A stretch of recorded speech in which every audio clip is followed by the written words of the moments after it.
Una notizia da togliere il fiato ha appena scosso Napoli questa sera. E i tifosi partenopei sono già in stato di massima allerta.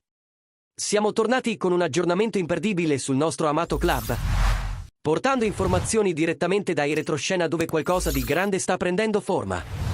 Come sempre, la nostra missione è tenervi aggiornati sulle novità più calde e rilevanti, con una copertura che solo chi vive la passione azzurra può offrire.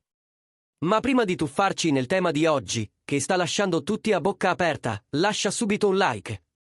Iscriviti al canale e attiva la campanella, perché le prossime ore si preannunciano decisive. E quello che abbiamo ora sta muovendo non solo la dirigenza e lo staff tecnico, ma tutta la tifoseria. Una mossa inaspettata che potrebbe cambiare il destino del Napoli in questa stagione. Qualcosa si sta preparando dietro le quinte, e promette grande impatto. Questa volta, a portare la notizia è il giornalista Gianmarco Marchini, direttamente da Bologna, che ha rivelato in un'intervista a Radio Napoli Centrale che il club rossoblù ha riaperto le porte per trattare Dan Ndoye con il Napoli.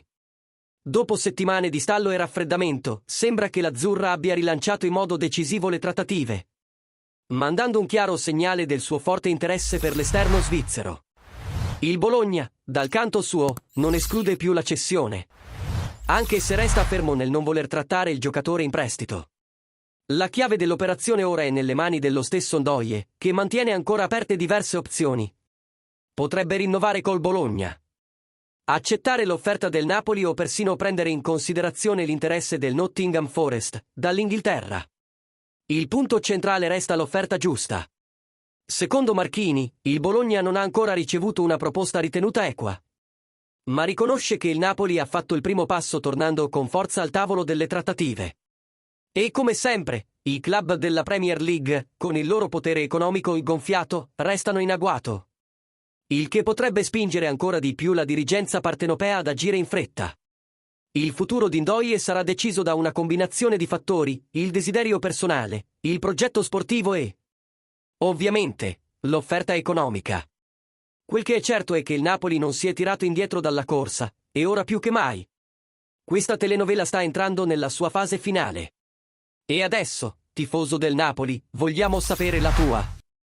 Il Napoli dovrebbe insistere per l'acquisto di Ndoye o virare su un altro nome? Pensi che abbia il profilo giusto per essere titolare nella squadra di Antonio Conte? Lascia la tua opinione qui nei commenti, perché anche la tua voce costruisce questa copertura insieme a noi.